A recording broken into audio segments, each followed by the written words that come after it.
નમસ્કાર, પાટનગર નેટવર્ક ન્યૂઝમાં આપનું હાર્દિક સ્વાગત છે અને સમાચારો સાથે હું છું દિવ્યેશ। સમાચારો તરફ આગળ વધીએ।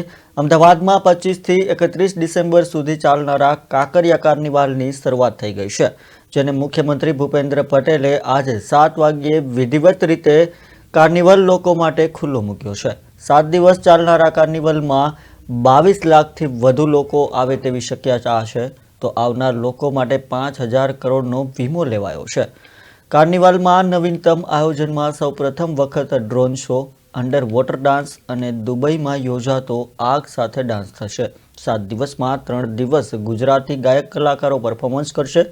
કાંકરિયા કાર્નિવલમાં તમામ લોકોને વહેલી સવારે 4 વાગ્યાથી રાત્રે 10 વાગ્યા સુધી ફ્રીમાં એન્ટ્રી મળશે।